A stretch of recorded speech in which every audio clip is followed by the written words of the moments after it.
Hey you guys, Oscar here, truckersauthority.com.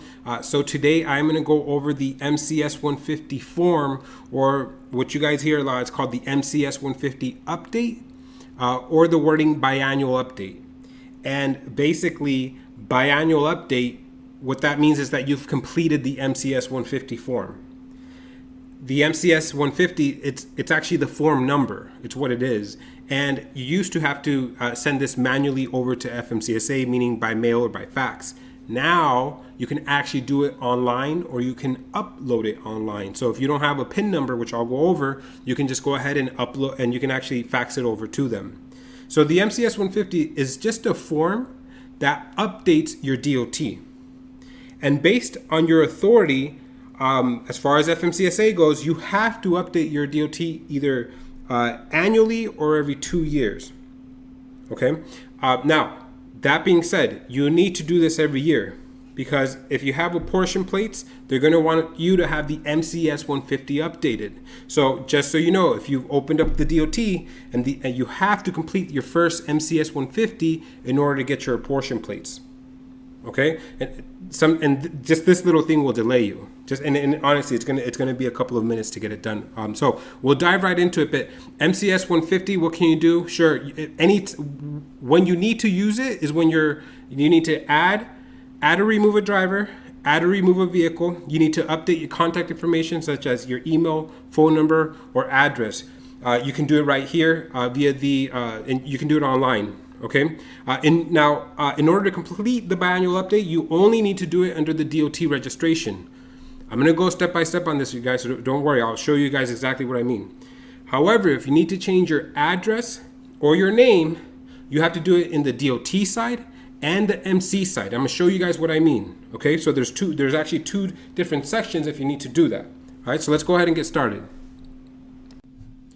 All right, guys, let's get started. So right away, in the search, let's type in FMCSA USDOT update. And it's the same website whether you're doing an update of the DOT or MC number, okay? Right away, you're going to get the first page. It's updating your registration or authority, so it has to be the /registration. Go ahead and select in there. And this is a breakdown of what you can do online in regards to updating the DOT or MC number. So let me break it down real quick. Basically, it's saying, look, for the USDOT number, you can do your routine updates, biannual updates. You can inactivate or deactivate the DOT and reactivate it. For your any type of authority or freight forwarding numbers, you can change your name, change the address, reinstate the MC, or revoke it. And just so you guys know, there are two different portals. To update the DOT and the MC number. So if you need to update the DOT, if you need to update the name or address, you have to do it in both. You have to update it on the DOT side, and you have to update it in the MC side. So there's two different entries for them. Okay. Right now we're doing the biannual update, or any type of update really, the MCS-150 update that you have to go ahead and do every year in order to make sure that your DOT is in compliance. So the next part is saying, hey, look, you can do this online, or you can do it filing the MCS-150 form. If you have to go, and I'm going over to this form, I'll go back, okay? If you have to do this form, it basically means you don't have access to the email that you use to open up the DOT with. If you have access to that email, then you can just request it online. We can get it in a couple of minutes. So you would select USDOT Pin. This is where you would request it. Now, again, the two options are via email or request a hard copy mailed to you. Again, this is your last resort. You just don't have it because you don't have access to the email.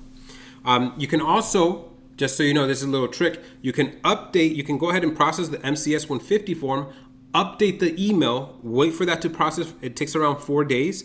And then you can use the new email to log in to get the PIN number. So a little trick right there. Again, if you do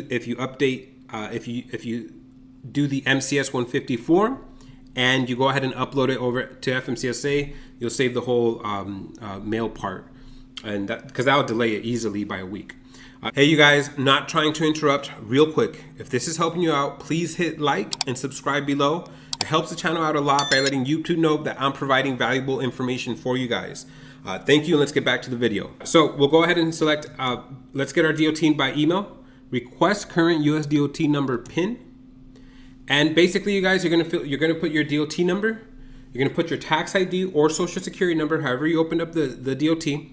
Put your company name, the company official, so whoever you say as the owner, and then official title. If you add it, put the title as owner or member. Then you hit continue. When you hit continue, you're gonna go ahead and actually let me show you what that looks like. So this is what it looks like. Basically, they sent you a code that you have to enter into this box. Okay, you have after 30 minutes, that code is no longer valid. So once you enter the code in here, you'll go ahead and get sent. Then they'll go ahead, put your code in there, select continue, and they'll go ahead and send you the PIN via email. Let me show you what that looks like. So this is what it's going to look like. I have mine blurred out, right? But your PIN number will be right here. It'll be a total of 8 letters and numbers mixed, okay? And that's it, there's your PIN. So let's go ahead and enter these portals. So I'm back at the page we started with, and what I wanna do is, hey, we are gonna go ahead and access the online registration system. And again, I'll have the link in the description, but we're gonna go ahead and access the online application system, which is right here via the FMCSA online registration system. Select that. And this is where you can make updates. So if you need to update your DOT number, it's going to be here. If you need to make a change to your MC number, it's going to be here. The only things that you would change on your MC number, just so you know, it's not that many things. You're basically only changing a name, an address, reactivating it, or deactivating it. That's pretty much it. If you're changing your cargo, drivers, and vehicles, that's going to be in the DOT section. Okay, for the MCS-150 update, you only have to update it here if nothing is changing in the sense of address, name, deactivating the authority. Okay, removing the authority from the MC in case you want to go intrastate.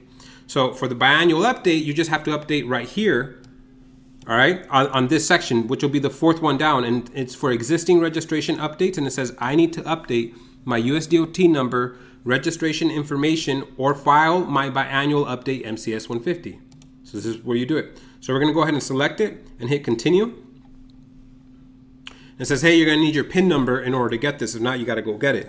Yes, thank you. So we'll go ahead and enter the information. So it's basically the same stuff as getting your PIN, except now you're going to actually add your PIN. So you have the DOT number you have to add, the PIN number, the tax ID or social security numbers, which goes right here. The name of the company, the name of the company owner, and then the title. So if you named yourself owner or member of your corporation, however you did it. Okay, so let's go ahead and fill that out. Okay, so I've entered my information: DOT, PIN number, tax ID, my name, and myself as the owner. I'm gonna select continue. Let's hit continue, and now it's gonna ask, hey, is this you? And if so, and you only have one DOT, right? If so, go ahead and select continue. And what you're going to do right here, this is just a section where it's asking you how you are currently set up. Unless you're updating yourself from intrastate to interstate or vice versa, interstate to intrastate, you're not doing anything different. Okay, so I'm an interstate carrier, so I'm going to select that I'm as interstate carrier. Sorry. If you're intrastate, you would actually select the 3rd one, intrastate non-hazmat carrier. If you're intrastate hazmat, then you would select that one. And if you want to know which one you are, just come over here on the right-hand side, and it actually gives the definition for interstate carrier, hazmat, intrastate non-hazmat, and then shippers. And basically, your crossing state lines, you're going to be here if you're not hazmat. And if you're intrastate, you're going to be basically no MC number, you're going to select this one. But you can go ahead and read it on this side. So I'm crossing state lines, going to be the first one, interstate carrier only. We'll hit continue.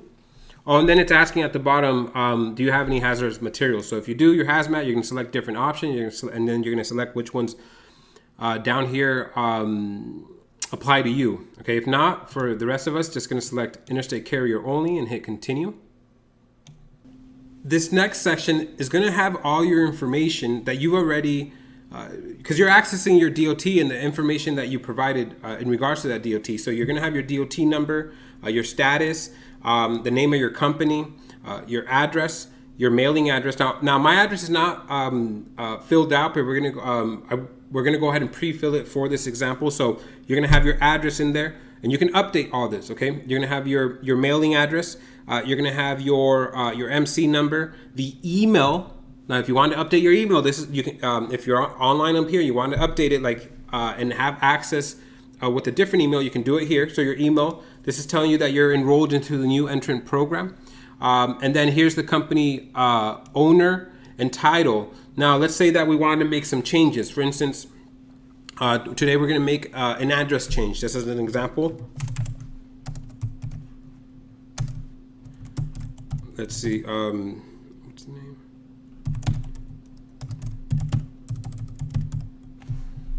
All right, so we're going to go ahead and update the address. We're going to update the physical and mailing. You don't have to do both. It's whatever you need to do. Okay, and then let's say that I want to add another partner on here. For some reason, I didn't add them the first time around, or rather, they went ahead and joined the company. So I would add, Thomas Frank, and he would also be an owner. Okay. Then we would hit continue. So if you need to update, now here's the thing with the biannual update, if you have nothing to update, all you do is hit continue. Just hit continue. Nothing to update? Okay, cool. Just hit continue. Moving on to the next section. If you're updating you're doing the MCS-150, they want to know how many miles did you travel last year. Okay, so they want to know. Because you're updating this annually, right? So they want to know from last year, how much did you travel? So I did 125,000 in 2021. Let's say it's 2023 as an example, and I just did, just a little bit under 115,000. And again, it's 2023, right? So I'd put 2022, just as an example.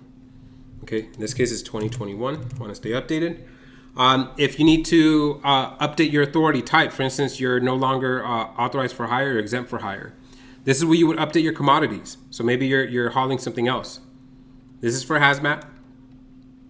Vehicles. If you need to add, maybe whenever you need. So just so you know, whenever you do add or drivers or vehicles, you do have to update this. So you don't wait for the biannual update. You just do this whenever you update vehicles and drivers. So you're adding a truck. Let's say you're adding a straight truck and a tractor and 2 trailers, or I put 2 and 2, right? And then you're putting, I have another driver, and that goes, which one's this one? Interstate, within. So I'll put, it'll probably be this one. So interstate beyond 100-mile radius. And then I also have a driver that does interstate within 100-mile radius. And again, all you're doing is basically updating how many vehicles you own, updating how many drivers, and that's it. That's the biannual update. It basically took longer to explain the PIN and how this works, but the biannual update is really that quick. You can do it at any time, and you can go ahead and update it now. Let's say that you finish and you're like, oh man, I forgot this. You can actually go right back in and make the change. It does take 24 hours for the updates to show on the FMCSA website. Okay, it does take 24 hours for it to show on the FMCSA website. But once you hit modify, so I'm gonna go ahead and select modify. I missed something. One moment. Okay, here we go. So I'm gonna select modify. 1 second, guys. Okay, sorry about that. Let's try it again. So I'm gonna select modify. And that's it. You have, I have updated this DOT now, and here's the updated address, and you can go ahead and generate your MCS-150 form actually right here. Now it says right here, basically you've updated your MC. You may want to update your operating authority, and this is what I mean. Like if you need to change your name, your address, then you also have to do it on the MC level, and you would go through here, update operating authority. And it would take you through this. It's basically the same process. Oh, let me get this MCS. Before I continue, generate your MCS-150 form and keep it in file. Okay, this is something you're gonna print and keep for yourself. This is your digital MCS-150 form, okay? So print it and file it as a PDF, all right? If you also need to update the MC, then you would go here. And again, you only for the biannual update, you're only updating this if you're changing address, you're changing names, you're revoking the authority. So update operating authority, and it's going to take you back to this page, and you would just select what do you want to update. File a name change, File a change of address. File a name change and an address. I believe both cost $14. The biannual updates, updating DOT doesn't cost anything. So just a heads up.